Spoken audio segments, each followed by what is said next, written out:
ఆమెకి విలువ లేదు. మహా అయితే $11,000 అంతే. ఇవి ఆ పోలీస్ అధికారి భారతీయ స్టూడెంట్ జాహ్నవిని ఢీకొట్టిన తర్వాత మాట్లాడిన మాటలు. ఇప్పుడు ఆమె ప్రాణం విలువెంతో తెలుసా? అక్షరాల 262 కోట్ల రూపాయలు.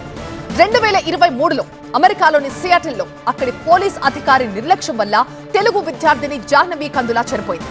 ఈ కేసులో ఇప్పుడు కీలక పరిణామం చోటు చేసుకుంది. ఆమె కుటుంబానికి $29 మిలియన్ అంటే భారతీయ కరెన్సీలో దాదాపు 262 కోట్ల పరిహారం చెల్లించేందుకు సియాటిల్ ప్రభుత్వం ఒప్పుకుంది.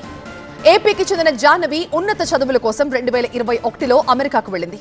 సౌత్ లేక్ యూనివర్సిటీలో, నార్త్ ఈస్టర్న్ యూనివర్సిటీలో మాస్టర్స్ డిగ్రీ చేశారు. ఇక 2023 జనవరి 23న రాత్రి ఆమె రోడ్డు దాటుతూ ఉండగా వేగంగా వచ్చిన పోలీస్ పెట్రోలింగ్ వెహికల్ ఢీకొట్టింది. ఈ ఘటనలో తీవ్రంగా గాయపడ్డ జాహ్నవి అక్కడికక్కడే ప్రాణాలు కోల్పోయింది.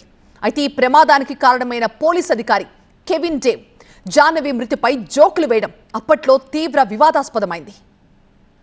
ఆమె ఒక సాధారణ వ్యక్తి, ఆ మరణానికి విలువ లేదని పోలీస్ అధికారి కెవిన్ అన్న మాటలు ఆయన బాడీ క్యామ్లో రికార్డ్ అయ్యాయి. దీనిపై అప్పట్లో భారత్ తీవ్ర అభ్యంతరాన్ని వ్యక్తం చేసింది. కెవిన్ తీరుపై అమెరికాలోనూ విమర్శలు రావడంతో అతన్ని ఉద్యోగం నుంచి తొలగించారు. ఇక కెవిన్ గంటకి 119 కిలోమీటర్ల వేగంతో వాహనం నడిపి జాహ్నవిని ఢీకొట్టగా ఆమె 100 అడుగుల దూరంలో ఎగిరిపడ్డట్లు అప్పట్లో వార్తలొచ్చాయి. జాహ్నవి కందుల మృతి అత్యంత బాధాకరమంటూ సియాటిల్ అటార్నీ వ్యాఖ్యానించారు. ఈ సెటిల్మెంట్తో ఆమె కుటుంబానికి కాస్తైనా ఉపశమనం లభిస్తుందని ఆశిస్తున్నాము అన్నారు.